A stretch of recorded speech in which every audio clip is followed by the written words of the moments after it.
नमस्कार दोस्तों, स्वागत है आप सभी को उपकार क्लासेज में। आज की क्लास में हम एएलपी के लिए 20 टाइप के 20 क्वेश्चन सरल करेंगे। यानी कि हम ये कह सकते हैं कि ये आपके पास है एएलपी के प्रैक्टिस सेट नंबर 3 है। इससे पहले मैं आपको 2 प्रैक्टिस सेट सॉल्व करवा चुका हूँ, उसमें सभी क्वेश्चंस बिल्कुल अपडेटेड लिए गए हैं। अगर आपने उन क्लासों को नहीं देखा तो उन क्लासों को आप ज़रूर से देख लीजिएगा। तो बगैर टाइम खराब किए हम शुरुआत करते हैं आज के क्वेश्चन नंबर फर्स्ट की। पहले हम इस क्वेश्चन का कॉन्सेप्ट समझेंगे और उसके बाद में क्वेश्चनों की प्रैक्टिस करेंगे। इसी तरीके से जब आपके पास क्वेश्चन नंबर 2 आएगा तो पहले हम इसका कॉन्सेप्ट समझेंगे, फिर क्वेश्चनों की हम क्या करेंगे, इसकी प्रैक्टिस करेंगे। तो चलिएगा, इस क्वेश्चन को समझने से पहले आपको 2 छोटे छोटे से फॉर्मूले हैं उनका आना जरूरी है, और बहुत बेसिक वाले फॉर्मूले हैं जिनको आप बचपन से पढ़ते हुए आ रहे हो। यानी कि आप ये कह सकते हो कि पहला जो फॉर्मूला है जो अभी क्वेश्चन में काम आएगा वो क्या है आपके पास, ए प्लस बी का होल स्क्वायर। यानी ये फॉर्मूला आपको पता होना चाहिए कि ए प्लस बी का होल स्क्वायर क्या होता है आपके पास है। सर ए प्लस बी का होल स्क्वायर होता है आपके पास है ए स्क्वायर, प्लस होता है आपके पास है बी स्क्वायर, और प्लस का क्या आएगा आपके पास है 2ab। प्लस का क्या आएगा आपके पास है 2ab आएगा। इस बात को ध्यान रखिए। अगर यहाँ पर माइनस है तो माइनस का 2ab आ जाता है। यानी कि ये 2 फॉर्मूले होते हैं इसी तरीके से। एक तो होता है आपके पास है ए प्लस बी का whole square. A plus B का होल स्क्वायर क्या होता है, A square plus B square, plus का क्या होता है आपके पास है 2ab होता है। इसी तरीके से अगर हम बात करें तो यहाँ माइनस और होता है एक, यानी ए माइनस बी का होल स्क्वायर क्या होता है आपके पास, सर ये ए माइनस बी का होल स्क्वायर होता है आपके पास है A square plus B square, और माइनस का हो जाएगा आपके पास है 2ab। इस बात को आप ध्यान रखिएगा कि काफ़ी बार जब हम इनके क्वेश्चन सरल करते हैं ना, तो इनका क्रम आगे पीछे लिखा जाता है। जैसे A square plus B square plus का 2ab है, इसको आप ऐसे भी लिख सकते हो, या फिर आप इसे क्या लिख सकते हो, सर हम इसे ऐसे भी लिख सकते हैं कि पहले आप ए स्क्वायर लिख दीजिए, ए स्क्वायर प्लस का 2ab, और प्लस क्या हो जाएगा आपके पास में बी स्क्वायर। यानी कि काफ़ी टीचर आपको इस तरीके से समझाते हैं और काफ़ी टीचर इस तरीके से। तो ये बात सेम है, ये इसलिए समान है बात, क्योंकि आप बताइए, चाहे आप 2+3 लिख दीजिएगा, आप चाहे 3+2 लिख दीजिएगा, मान आपके पास में सेम आएगा। तो इसलिए हम क्रम इनका उल्टा सुल्टा कर सकते हैं, उससे कोई इफेक्ट क्वेश्चन के ऊपर नहीं पड़ता है। यानी कि आपको इस स्टेप से इस स्टेप में आना कैसे जाया जाता है वो पता होना चाहिए, और काफ़ी बार इस स्टेप से हमको छोटी वाली स्टेप में जाया जाता है वो भी आपको आना चाहिए। जैसे देखिएगा, मान लीजिए कोई क्वेश्चन आपको इसी फॉर्मेट में दिया हुआ है। अगर इस फॉर्मेट में क्वेश्चन दिया हुआ है तो आपका पहला फर्ज ये है कि आप इसको शॉर्ट बनाइए, क्योंकि ये ऑलरेडी क्वेश्चन का विस्तार है। तो इसको शॉर्ट कैसे बनाएंगे, हमको पता है कि सर इसमें एक फॉर्मूला बन रहा है ए प्लस बी का होल स्क्वायर। तो हम क्या करते हैं, जो पहली संख्या है उसका तो लेते हैं वर्गमूल, और जो भी निशान है 2ab के आगे आपको लगा प्लस का निशान है तो प्लस का निशान, और लास्ट वाली संख्या है उसका भी लेते हैं हम वर्गमूल। तो बी स्क्वायर का वर्गमूल कितना हो जाएगा बी, ए स्क्वायर का वर्गमूल ये, और इसके ऊपर हम क्या लगा देते हैं, स्क्वायर लगा देते हैं। यानी कि आपको अगर क्वेश्चन ने विस्तार दिया हुआ है तो शॉर्ट रूप बनाना पता होना चाहिए कि शॉर्ट रूप हम कैसे बनाते हैं, और अगर क्वेश्चन शॉर्ट रूप में है तो आपको इस फॉर्मेट में भी आना चाहिए। तो एक तो कॉन्सेप्ट अगले क्वेश्चन में हमको ये सीखने की आवश्यकता है। दूसरे कॉन्सेप्ट की अगर हम बात करें तो एक और फॉर्मूला होता है इसी तरीके से, बहुत छोटा सा फॉर्मूला है, A square minus B square. यानी आप ये कह सकते हो सर एक बार प्लस में होता है ये, और एक बार किस में होता है आपके पास माइनस में। ए स्क्वायर प्लस बी स्क्वायर किस में होता है, सर एक बार प्लस में और एक बार किस में लिखोगे, आप इसको माइनस में लिखोगे। अब इन क्वेश्चन की मदद से हम इसे सरल करने की कोशिश करते हैं कि आखिरकार कुछ हमको सीखने को मिला कि नहीं मिला इन दोनों फॉर्मूलों के द्वारा। सबसे पहला आप ये देखिएगा, ये क्वेश्चन है आपके पास है अंश बटे हर के फॉर्मेट में। तो सबसे पहले क्वेश्चन को आप ये जो अंश दिया हुआ है इसे सरल करिए। तो आप ये देखोगे यहाँ से लेकर के यहाँ तक कि सर ये क्वेश्चन है ना, ये विस्तार के फॉर्मेट में दिया हुआ है। यानी हम ये कह सकते हैं ये ए स्क्वायर माइनस का 2ab प्लस बी स्क्वायर बन रहा है, ये फॉर्मूला विस्तार है। तो इस विस्तार को शॉर्ट कैसे बनाया जाता है, देखिए बट्टे का निशान लिख दीजिए। सर इस विस्तार को शॉर्ट बनाने का ये तरीका है कि जो पहली संख्या है ना उसका हम वर्गमूल लेते हैं। तो पहली संख्या कितनी आपके पास है 25x² है, तो 25x² का वर्गमूल कितना आएगा आपके पास है 5x आएगा। कितना आएगा आपके पास है 5x आएगा, क्योंकि जैसे ही हम इसका वर्ग करेंगे तो ये आ जाएगा। आगे किसका निशान है आपके पास, माइनस का निशान है, तो माइनस का निशान यहाँ ले लीजिएगा। आप बताइए दूसरी वाली संख्या का वर्गमूल कितना आएगा, 16 का कितना आएगा 4, और बाई स्क्वायर का कितना आएगा आपके पास है 22, और एक साथ में आप यहाँ वर्ग लगा दीजिएगा। क्योंकि हमने क्या किया सर, ये जो फॉर्मूला ऑलरेडी विस्तार में दिया होता है ना उसे शॉर्ट में लिख लिया हमने, ठीक है। आगे जो भी संख्या है उसको आप एज इट इज लिखिएगा। आगे की जो संख्या है वो है आपके पास है अंडर रूट का निशान, और ये है आपके पास है 5x प्लस है आपके पास है 4y, ठीक है ना। और बट्टे वाली संख्या को फिर लिखिएगा आप, यानी यहाँ की संख्या को आप यहाँ लिखिएगा। आप ये कह सकते हो सर अंडर रूट का निशान है और ये ए स्क्वायर माइनस बी स्क्वायर बन रहा है, तो हम क्या करेंगे, अंडर रूट का निशान ही लिखेंगे, 2 बार अंडर रूट का निशान लिखेंगे। क्यों लिखेंगे 2 बार अंडर रूट का निशान? क्योंकि सर हमको अच्छे से पता है कि ए स्क्वायर माइनस बी स्क्वायर एक बार माइनस में होता है, एक बार प्लस में होता है, या फिर एक बार प्लस में होता है, एक बार किस में होता है, माइनस में होता है। तो हम क्या करेंगे, इसको प्लस में लिखेंगे पहले। तो बताइए 25x स्क्वायर का वर्गमूल कितना होता है? वर्गमूल बोल रहा हूं मैं, ध्यान में रखें आप। तो आप ये कहोगे सर 5x होता है, और माई एक बार प्लस लिखना है तो पहले प्लस लिख दीजिएगा आप। और 16y स्क्वायर का कितना होता है आपके पास है? तो आप ये कहोगे सर 4y होता है। तो पहला जो है ना आपके पास है अंडर रूट के अंदर आपने प्लस लिख दिया, अगला जो अंडर रूट है उसके अंदर माइनस लिख दीजिए, बस उसके अंदर क्या लिख दीजिए आप, माइनस लिख दीजिएगा। तो दूसरे के अंदर आप लिख दोगे माइनस, और ये कोष्टक ध्यान में रखिएगा यहाँ, या फिर आप कह सकते हो ये मल्टीप्लाई का निशान है। आगे मल्टीप्लाई का निशान, ये संख्या तो एज इट इज है ही आपके पास है, यानी हम ये कह सकते हैं सर ये है आपके पास है 4x माइनस है आपके पास है 4y। अब जिससे आप काट सकते हो ना उससे काट दीजिएगा, आंसर आपको देखने को मिलेगा। तो हम ये कह सकते हैं सर देखिएगा ये पद आपका इस पद को बिल्कुल अच्छी तरीके से खा जाएगा। इसके अलावा हम देखते हैं तो ये दोनों के आपके पास है समान चिन्ह, यानी ये भी आपके पास माइनस है, ये माइनस है। और जब आपको पता है जैसे अंडर रूट एक्स है, अगर हम अंडर रूट एक्स को अंडर रूट एक्स से गुणा करेंगे तो रूट हट जाएगा और पूरा एक्स बाहर आ जाएगा निकल के। तो इसी तरीके से क्या आप ये नहीं कह सकते कि जैसे ही हम इन दोनों को मल्टीप्लाई करेंगे तो एक पूरी संख्या आ जाएगी 5x माइनस 4y, और वो आपकी इस स्क्वायर को खा जाएगी। फिर फाइनल क्या बचेगा, 5x माइनस 4y बचेगा। वही आपका आंसर है जो कि आपको ए ऑप्शन में देखने को मिलेगा। ऐसे क्वेश्चन को आपको बनाना है। एक बार फिर से सुनिएगा कि यहाँ के आगे की घटना क्या हुई। ये आपके पास है क्या है, ये है सर हमारे पास है इतना, यानी इसका मतलब क्या है सर, इस कोष्टक को 2 बार रिपीट करेंगे भाई। 5x माइनस 4y का होल स्क्वायर है, तो इसका मतलब क्या है कि इसे हम 2 बार लिखेंगे। सर कैसे लिखेंगे, एक बार 4x माइनस ये है, और एक बार फिर से है आपके पास है ये लीजिएगा। और इसको एक वाले को कौन सा काट देगा सर, जैसे ही हम इन दोनों को मल्टीप्लाई करेंगे तो ये एक वाला कट जाएगा, सिर्फ एक बचेगा, जिसको मैंने शॉर्ट में आपको समझा दिया था कि इन दोनों को जैसे ही मल्टीप्लाई करोगे रूट हट जाएगा, रूट से आपके पास ये वर्ग कट जाएगा उसका। क्योंकि इसका मतलब यह है कि ये संख्या 2 बार लिखी जाएगी, एक बार की संख्या कट जाएगी तो एक बार की संख्या बचेगी 5x माइनस 4y, जो कि आपको ए ऑप्शन में देखने को मिलेगा। तो इस तरीके से आपको क्वेश्चन को बनाना है। चलिएगा आप आइएगा क्वेश्चन नंबर 2 पर। क्या है आपके पास है, एक ठोस घनाभ के 3 आसन्न फलकों के क्षेत्रफल क्रम से इतने इतने हैं। आपको ये बताना है कि इस घनाभ का इस क्यूबॉइड का वॉल्यूम कितना होगा। तो चलिएगा बिल्कुल सर हम घनाभ का आयतन निकालेंगे, लेकिन आयतन का फॉर्मूला क्या होता है। वैसे आप इस क्वेश्चन को सरल करोगे ना तो ये आपके पास है, जैसे घनाभ के आपके पास है 3 फलक ये घनाभ के आपके पास है लंबाई चौड़ाई ऊंचाई, आयतन के लिए 3 शब्द चाहिए आपको। लंबाई चाहिए, ऊंचाई चाहिए, और क्या चाहिए आपको, लंबाई चौड़ाई और ऊंचाई, 3 शब्द चाहिए आयतन निकालने के लिए।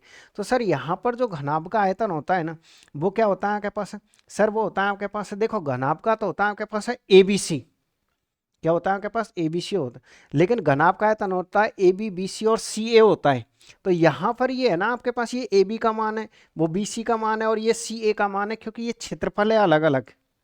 तो आपको क्या करना है कि इतने बड़े जाल में, माया जाल में नहीं फंसना है, बल्कि सीधे अगर आपको कभी भी ऐसा कोई क्वेश्चन आता है जिसमें आसन्न फलकों के क्षेत्रफल दिए हुए हैं और आपको वॉल्यूम निकालना पड़े, आयतन निकालना पड़े, तो सीधे आपको करना क्या है सर, कुछ नहीं करना, अंडर रूट का लगा दीजिएगा निशान, और अंडर रूट के निशान में तीनों क्षेत्रफलों को आप लिख दीजिएगा।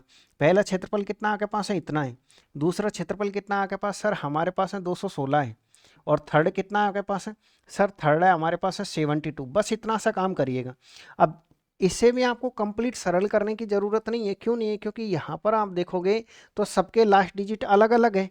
भाई हम प्रैक्टिस सेट इस टाइम सॉल्व कर रहे हैं, तो प्रैक्टिस सेट यानी कि एग्जाम में कैसे हमको डील करना है वो चीज़ हम सीखने की कोशिश कर रहे हैं। ज़्यादा विस्तार, ज़्यादा बेसिक हम यहाँ नहीं पढ़ेंगे, क्योंकि 13 तारीख को तो आपकी ALP की एग्ज़ाम ही है।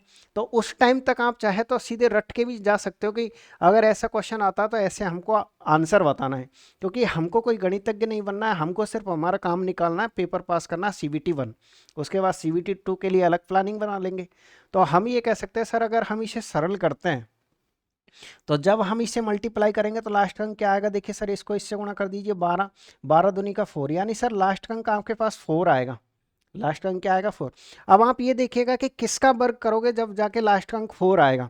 तो आप ये बताइए क्या ये हो सकता है, नहीं हो सकता सर, क्या ये हो सकता है, नहीं हो सकता, ये हो सकता नहीं हो सकता, तो इसका मतलब डी ऑप्शन एकदम राइट आंसर है। तो ऐसे क्वेश्चन को आपको बनाना है, ठीक है।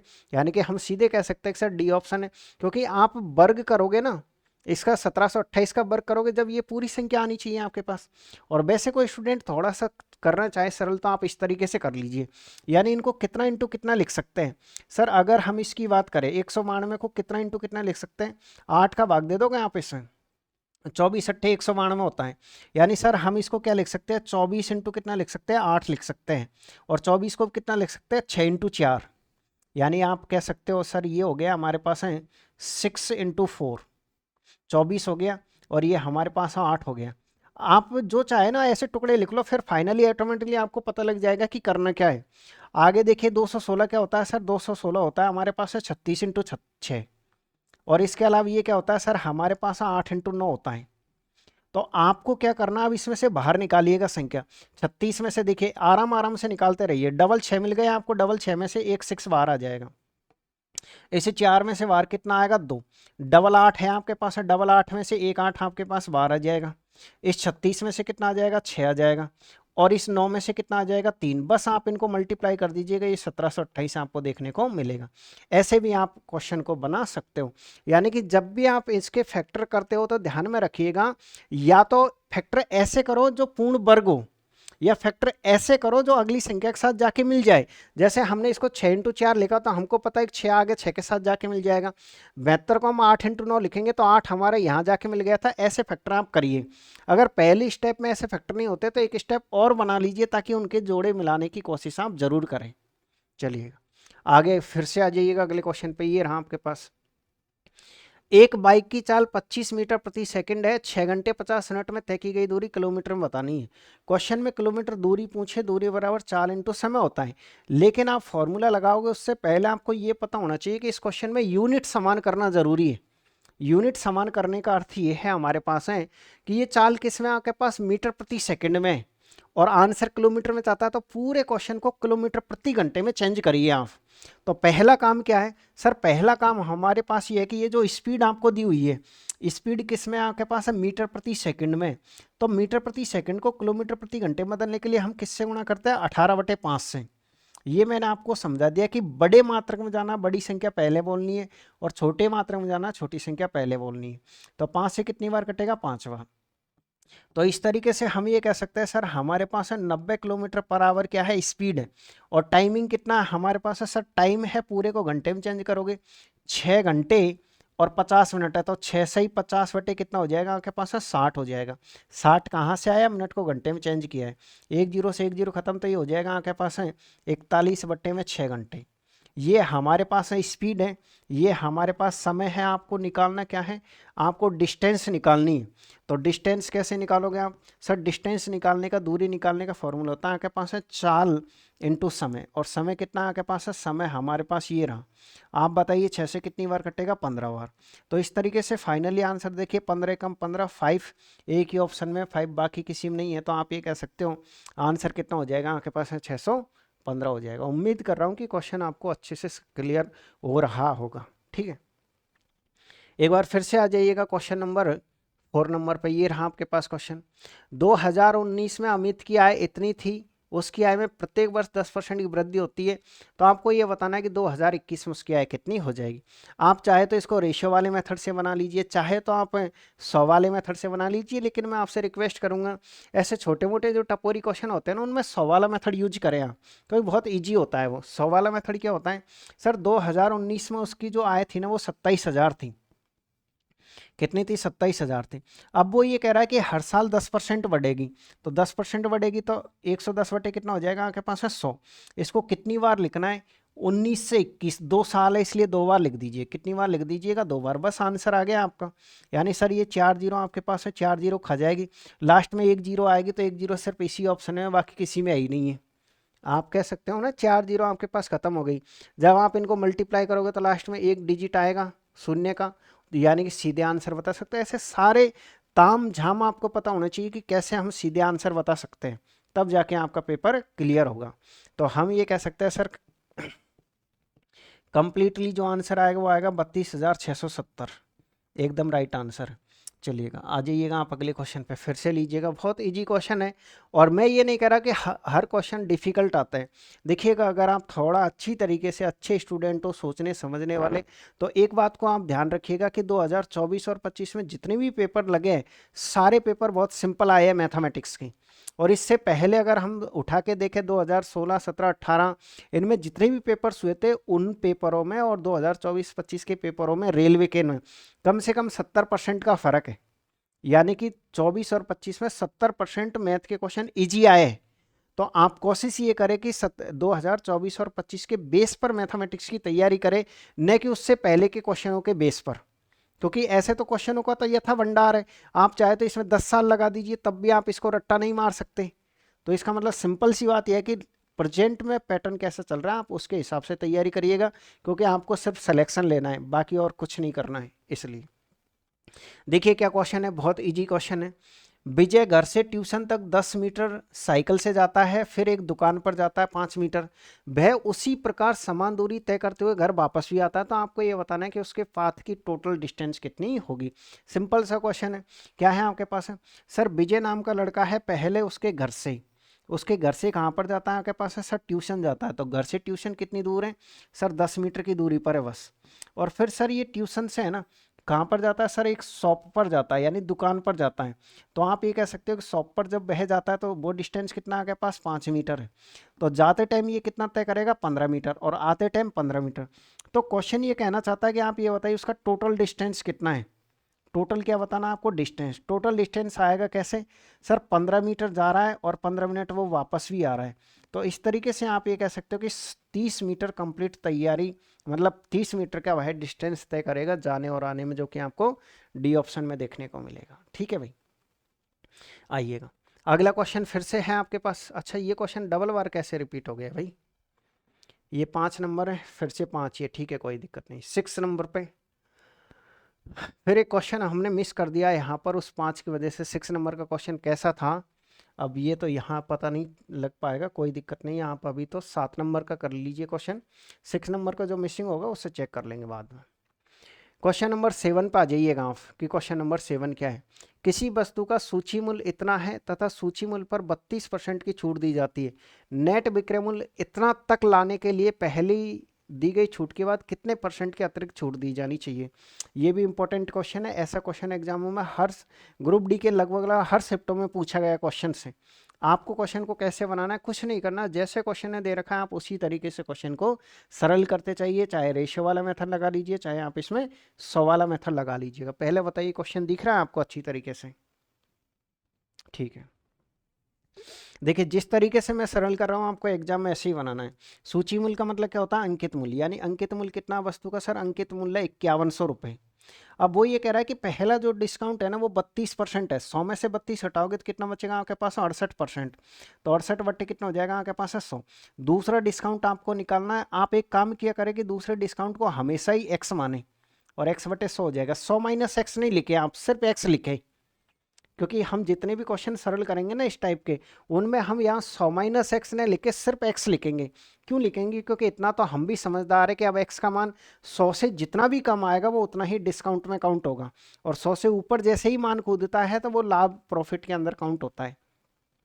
तो हम ये कह सकते हैं सर इतने रुपए की वस्तु है, पहला डिस्काउंट, ये दूसरा डिस्काउंट, और ये वस्तु पहले इतने की थी, घटी, फिर घटी, और घटते घटते लास्ट में कितनी रह गई, सर लास्ट में 1734 रह गई। आपको किसका मान पूछा है, आपसे पूछे कि आप एक्स का मान बताइएगा कि एक्स का मान कितना होगा। बिल्कुल बड़े प्यार प्रेम से क्वेश्चन को आप सरल करिएगा, कुछ नहीं करना, काटा पीटी कर लीजिएगा। 2 जीरो से आपके पास 2 जीरो खत्म। आप किससे काटोगे इसको, सर हम 4 से काट लेते हैं, ये 17 बार कटेगा आपके पास। 4 से कितनी बार कटेगा आपके पास, 25 बार कटेगा। फिर से काट दीजिएगा आप 17 से। 17 से कितनी बार कटेगा, सर 17 एकम 17, 17 दूनी का 34, 102 बार कटेगा। 51 से कितनी बार कट रहा है आपके पास है, 2 बार। तो इस तरीके से फाइनली जो एक्स का मान आएगा आपके पास वो कितना आएगा, 50 आएगा। अगर एक्स का मान 50 है तो आप ये बताइए 100 से कितना छोटा है, सर ये 100 से 50 छोटा है, इसलिए आप ये कह सकते हो कि एक्स का मान कितना आएगा, 50%, जो कि ए ऑप्शन में। मान लीजिए एक्स का मान आपके पास है 60 आता, एक्स का मान कितना आता, 60 आता, तो फिर आंसर कितना देते, अरे 60 नहीं देते, जब आप 40% आंसर देते, क्योंकि हमने क्या किया कि यहाँ 100 माइनस एक्स नहीं लिखा है इसलिए। तो एक्स का मान अब ये 100 से कितना कम है, 50 कम है, तो 50% ही आंसर है। अगर एक्स का मान आपके पास 60 आ जाता तो 40 आता, एक्स का मान 80 आ जाता तो 20 आंसर आता। ये बात आप ध्यान में रखिएगा। चलिएगा अगले क्वेश्चन पे फिर आ जाइए। क्वेश्चन नंबर 8 पर क्या क्वेश्चन है आपके पास, एक ऑटो ए 42 किलोमीटर प्रति घंटे गति से 2 घंटे तक कोई दूरी तय करता है। बिल्कुल हम देखेंगे कि ए कितनी दूरी तय करेगा। पहले हम ए की डिस्टेंस निकाल लेते हैं। सर एक के अगर हम डिस्टेंस की बात करें तो ये 42 की स्पीड से जा रहा है, ये लगातार 2 घंटे तक चलता है, यानी हम ये कह सकते हैं कि ये 84 किलोमीटर डिस्टेंस तय कर लेगा। ठीक है। दूसरा ऑटो बी, एक ए है दूसरा बी है, बी इससे दुगनी दूरी तय करता है 5 घंटे में। दुगनी दूरी का मतलब डबल से गुणा कर देंगे, तो बी की चाल बतानी है। बहुत इजी क्वेश्चन है आपके पास है। यानी कि आपको क्या बताना है सर, बी की आपको स्पीड बतानी है, बी की चाल, और चाल बराबर क्या होता है आपके पास, दूरी बटे समय। यानी दूरी कितनी है सर, इसकी जो दूरी है ना इससे डबल लेनी है आपको। तो चाल बराबर दूरी बटे समय, और समय कितना आपके पास है, 5 है। 5 का भाग देना बहुत ईजी है, यानी आप ये कह सकते हो सबसे पहले इसका डबल कर लीजिए, कितना हो जाएगा 8, और ये 16, 168/5। अब 5 का भाग देने का मैंने आपको तरीका बता रखा है कि ऊपर की जो भी संख्या उसका डबल करके एक अंक छोड़ के दशमलव लगा दीजिए। तो आप ये कह सकते हो 168 का डबल कितना होता है, देखिएगा ये हो जाएगा आपके पास है 336। 168 का डबल कितना होता है, 336, और एक पॉइंट आप यहाँ लगा दीजिए, एक अंक छोड़ के दशमलव लगा दीजिए। तो इस तरीके से आप ये कह सकते हो कि आंसर कितना हो गया आपके पास, सी ऑप्शन एकदम राइट आंसर है। मैंने क्या किया है, कुछ नहीं किया, 5 का भाग इसमें दिया है। दूसरा तरीका ये है 5 का भाग देने का कि आपको करना क्या है, ऊपर की जो भी संख्या उसका डबल कर दो। जैसे 8 का डबल 16 हासिल किए, 16 दूनी का 32 रे 33, और एक अंक छोड़ के दशमलव लगा दीजिए। हम ऐसा क्यों करते हैं, हम इसलिए करते हैं कि हमको अच्छी तरीके से पता है सर कि ऊपर हम 2/2 से गुणा कर दे तो क्या फर्क पड़ेगा, नीचे 10 हो जाएगा। 10 का भाग देना ईजी होता है भाई, 10 का भाग देना इजी होता है। इसलिए हमने क्या किया, ऊपर की संख्या को 2 से गुणा कर दिया, और फिर एक अंक छोड़ के दशमलव लगा दिए, क्योंकि 10 का फिर हमको क्या लगाना था, इसमें भाग लगाना था इसलिए। तो इस तरीके से हमने सी ऑप्शन करेक्ट किया। आइएगा आप आइए क्वेश्चन नंबर 9 पर। क्या क्वेश्चन है आपके पास है, 4 अंकों की वह संख्या ज्ञात करिए जिसे इतने इतने से भाग देने पर शेषफल इतने आते हो। ऐसे क्वेश्चन एग्जामों में खूब आते हैं। आपको ये देखना है कि यहाँ पर आखिरकार कौन सा पैटर्न फॉलो कर रहा है एग्जामिनर। सर एग्जामिनर की एक बात देखी है आपने कि यहाँ देखिएगा क्या है, ये आपके पास है 21 है, तो 21 का जब आप भाग देते हो तो शेषफल कितना बच रहा है, 14। कितने का अंतर है आपके पास, सर हमारे पास 7 का अंतर है। आप ये देखिए कितने का अंतर है, तो आप ये कहोगे सर 7 का अंतर है। कितने का अंतर है, 7 का। यानी कि सर एक पैटर्न इसने फॉलो कर रखा है कि सब में 7-7 का अंतर है। तो अगर इनके अंतर समान आते हैं तो आपको आंसर कैसे निकालना होता है, तो आंसर ये निकालना होता है कि जो भी आपको संख्या दी हुई है, यानी संख्या कितनी है आपके पास है, 21 है, 42 है, और जो भी संख्या है आप मत लिखिएगा, आप इतना कर दीजिएगा कि जो भी संख्या उनका ऐसा एलसीएम लीजिए जो इनके आसपास हो, और एलसीएम में से आप माइनस कर दीजिएगा 7। एलसीएम -7 बराबर वह जो भी संख्या है ना, कितने अंकों की, 4 अंकों की, 1 2 3 और 4 अंकों की संख्या आपको मिल जाएगी। यानी कि सर ऐसा कोई क्वेश्चन आता तो आपको क्या करना, उन सभी संख्याओं को लेना है एलसीएम, और उसमें से इनका जितना भी डिफरेंस है, जैसे 7-7 का डिफरेंस है तो उसे आप घटा दीजिएगा, आपको वो संख्या मिल जाएगी। अब यहाँ से आगे कैसे सरल होगा, सर यहाँ से आगे ऐसे सरल होगा कि ये जो संख्या है ना 7, इधर जाते किसकी हो जाएगी आपके पास, सर इधर जाते हमारे पास प्लस की हो जाएगी। यानी हम ये कह सकते हैं कि इनका जो एलसीएम आएगा वो यहाँ 4 अंकों की संख्या उसमें 7 प्लस होके आएगा। तो हम एक काम करते हैं कि आपके पास है ये फाइनली जो संख्या है वो तो यहाँ दी हुई है, तो इस 4 अंकों की जगह पर हम पहली संख्या लिख देते हैं। पहली संख्या लिखेंगे तो पहली संख्या में कितना जोड़ना है आपको, 7 जोड़ना है। तो जैसे ही आप 7 जोड़ देते हो तो कितना हो जाएगा आपके पास, 19 और 7 कितना होता है सर, हमारे पास है 26 हो जाएगा। तो पहली संख्या ये है, क्या इस संख्या में ऊपर दी गई संख्याओं का पूरा पूरा भाग जाता है कि नहीं जाता है, ये आपको चेक करना है। चेक करने का तरीका बहुत शानदार है। ऐसा नहीं है कि आप इसमें उठा कर 21 का भाग दो, 42 का भाग दो, बल्कि आप ये देखिए सबसे सिंपल संख्या कौन सी है। आप ये देखोगे सर इन सब में सबसे सिंपल संख्या 105 है, तो 105 को हम क्या लिख सकते हैं सर, 21 × 5 लिख सकते हैं, क्योंकि 5 का जो भाजकता का नियम है ना वो बहुत इजी होता है। 5 का भाजकता का नियम ये कहता है कि अगर लास्ट का अंक 0 है या 5 है तो भाग चला जाएगा, अन्यथा नहीं जाएगा। इसका मतलब सर ये ऑप्शन आपका नहीं हो सकता, क्योंकि इसमें 5 का भाग नहीं जाएगा। आप इस ऑप्शन को चेक करोगे तो जैसे ही आप इसमें 7 ऐड करोगे तो लास्ट में कितना आएगा, 3 आएगा, इसका मतलब इसमें भाग नहीं जाएगा। इसमें 7 ऐड करोगे तो लास्ट में 1 आएगा, इसमें भाग नहीं जाएगा। इसमें जैसे ही आप 7 ऐड करोगे तो 0 बन जाएगी, यानी कि जैसे ही हम 7 ऐड करेंगे तो ये कितना हो जाएगा आपके पास, देखिए 13 और 7 20 होता है, 13 और 7 कितना हो जाएगा आपके पास, 20 हो जाएगा, यानी 8820 हो जाएगा और इसमें भाग जाएगा, तो सी ऑप्शन एकदम राइट आंसर है। तो ऐसे क्वेश्चन को बनाना है। कभी भी ध्यान रखिए इस तरीके का जो डिफरेंस आता है उसको आप एल से ऑप्शन में जोड़े, जोड़ने के बाद भाग दे दो, बस ऐसे रट्टा मारो, आपको करना क्या है फालतू की बातों से। क्या समझाने की कोशिश करिए, मैंने एक और क्वेश्चन लिया इसी के बेस पर, इसे समझो। वह छोटी छोटी संख्या याद करो जिसे 5 6 7 से भाग देने पर शेषफल इतने इतने आए। आप ये देखोगे कि इन सभी का अंतर कितने का है आपके पास, सर हमारे पास इन सभी का जो अंतर है ना वो 1 1 का है। कितने का है आपके पास है, 1 1 का है। इसका मतलब आपको करना क्या है सर, इनमें 1 1 ऐड करना है, 1 1 क्या करना है, सब में ऐड करना है, फिर ऑप्शन से भाग देना है कि किसका भाग जाएगा। अब आप खुद देखिएगा कि ऑलरेडी वहां एक संख्या दी हुई है 5, और 5 का भाग देना बहुत ईजी होता है। आप बताइए इसमें भाग जाएगा, बिल्कुल भाग जाएगा। सर इसमें भाग जाएगा नहीं, क्योंकि ये तो 8 हो जाएगा, ये 11 हो जाएगा और ये 9 हो जाएगा। तो देखो सीधे आंसर आ गया आपके पास। अब आप ये भी नहीं कह सकते सर कि ऐसे क्वेश्चन आते हैं कि नहीं आती है, आपके सामने प्रूफ है, जो कि ये तो CBT 2 का है और आप तो CBT 1 का ही पेपर दो के अभी। इसका मतलब ये है सर मैथ का स्तर बहुत लो होता है। आइएगा आप फिर से देखिएगा, ये क्वेश्चन है आपके पास, बहुत इजी क्वेश्चन है। पहले आप इस क्वेश्चन को आराम से पढ़ लीजिएगा कि क्या क्वेश्चन है आपके पास है, फिर आपको ये कंप्लीट क्वेश्चन मैं यहाँ दिखाने की कोशिश करूँगा। देखिएगा यहाँ आपको कंप्लीट क्वेश्चन नहीं दिख रहा होगा, हम क्या करेंगे कि इसमें से ये पार्ट है ना इसको साइड में कर देते हैं आखिरकार। अब क्वेश्चन दिख रहा है आपको ये कंप्लीटली, या फिर अभी भी नहीं दिखा? देखिए अगर नहीं दिखा है ना तो मैं आपको फिर से इस क्वेश्चन को जूम करने की कोशिश करता हूँ। पहले जितना दिख रहा उतना पढ़ लीजिएगा।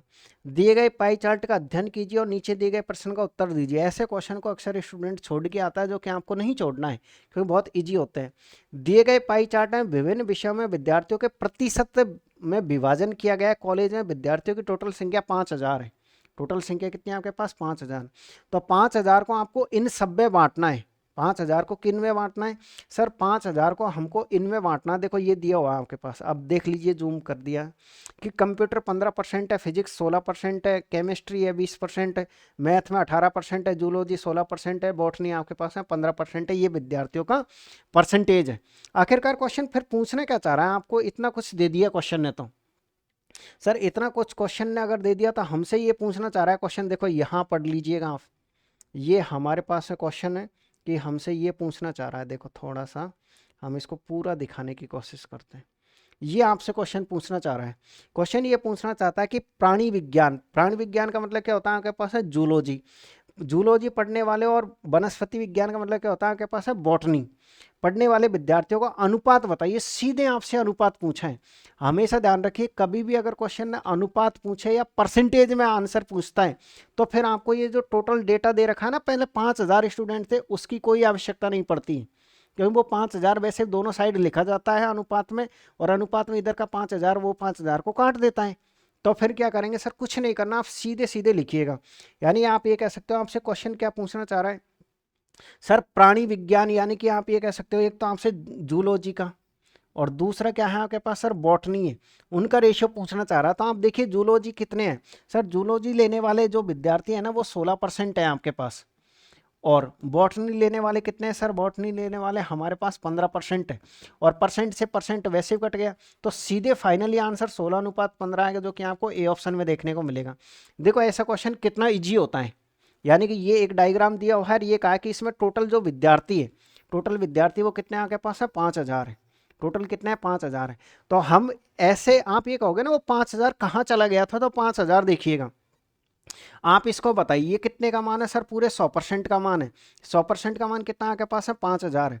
आपको जिसका मान निकालना उससे हम मल्टीप्लाई करते हैं। पहले आपको जूलॉजी निकालना है, तो जूलॉजी कितने आपके पास 16% है, तो 16 से गुणा करेंगे, अनुपात का निशान, वापस आपके पास है वही टोटल, और बट्टे में टोटल, और बॉटनी के लिए गुणा किससे करेंगे, 15 से। अब आप खुद बताइए, देखो ये सेम कट जाता है ना, इसलिए हम इस बड़ी संख्या को नहीं लिखते हैं। ये कारण है कि हम जो मेन डाटा है उसको नहीं लिखते हैं रेशियो बनाते टाइम, क्योंकि रेशियो में कटेगा तो फिर 16:15 फाइनली फिर से बच जाएगा आपके पास। ठीक है भाई, तो ऐसे हमने इस क्वेश्चन को बनाने की कोशिश करी है। आइएगा, ये है आपके पास है किसका क्वेश्चन है, आपके पास मेंसुरेशन का क्वेश्चन है, 3D का है। 3D और 2D दोनों को मिक्स कर रखा है, आप क्वेश्चन को पढ़िएगा। किसी आयताकार हॉल के फर्श जो कि एक वर्ग है का परिमाप 220 मीटर है, यदि हॉल की चारों दीवारों को 10 रुपये प्रति मीटर की दर से पेंट कराने की लागत इतनी है तो हॉल का आपसे आयतन पूछा है। आपको सबसे पहले तो ये पता होना चाहिए कि जो आयतन होता है वो क्या होता है और क्षेत्रफल होता है वो क्या होता है। अगर आप ये बात जान गए तो फिर किसी भी तरह की ऐसे क्वेश्चन में कोई प्रॉब्लम आपको नहीं आएगी। एक तो बात ये जाननी है कि आयतन क्या होता है, एक बात जाननी है कि क्षेत्रफल क्या होता है, दूसरी बात आपको ये भी जानने की जरूरत है कि आखिरकार ये जो खर्चा दे रखा है इस खर्चे का संबंध किस चीज से है। इसमें इस खर्चे का संबंध क्षेत्रफल से है या फिर एरिया से, क्षेत्रफल से है, आयतन से है, या फिर उसकी परिमाप से है।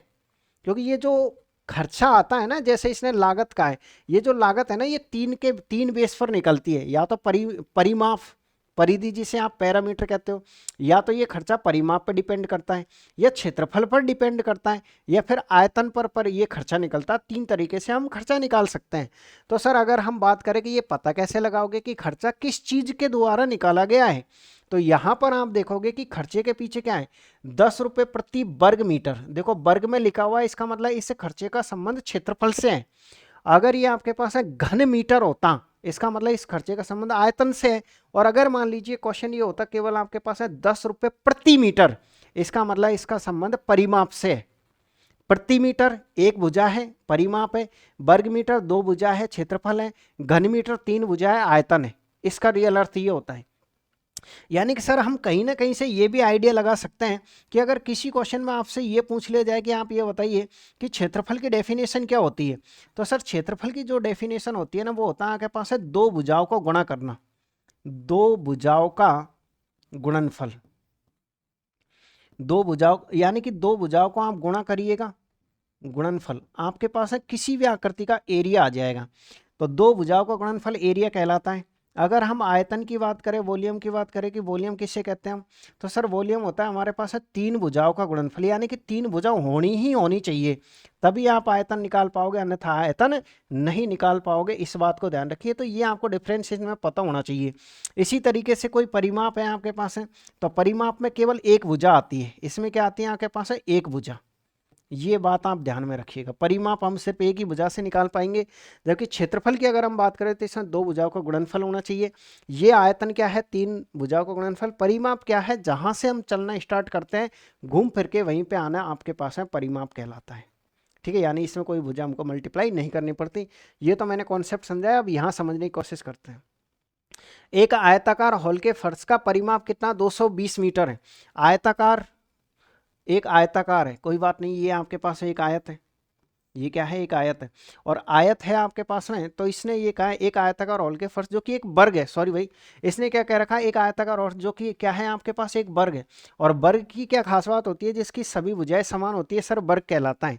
तो हम ये कह सकते हैं कि यहाँ पर क्या है आपके पास है, ये वर्ग है आपके पास। और वर्ग की क्या खास बात होती है कि सभी भुजाएं आपके पास समान होती है। अगर ये ए है, ये ए है, तो सारी भुजाएं हम क्या मानेंगे, ए। तो इसका अगर हम परिमाप निकालना चाहे तो परिमाप क्या होगा, तो आप ये कहोगे सर इसका परिमाप 4a होगा, जबकि इसका मान कितना दिया आपको, 220 दिया है। यानी यहां से अगर हम ए का मान निकालना चाहे तो ए का मान कितना आएगा आपके पास, सर ए का मान हमारे पास है 55 मीटर आ जाएगा, मीटर ही है। ए का मान कितना आ जाएगा हमारे पास है 55 मीटर, यानी यहां से हमारे पास भुजा आ गई। ठीक है, यदि हॉल की चारों दीवारों को 10 रुपये प्रति वर्ग मीटर के दर से पेंट कराने की लागत 11,000 है।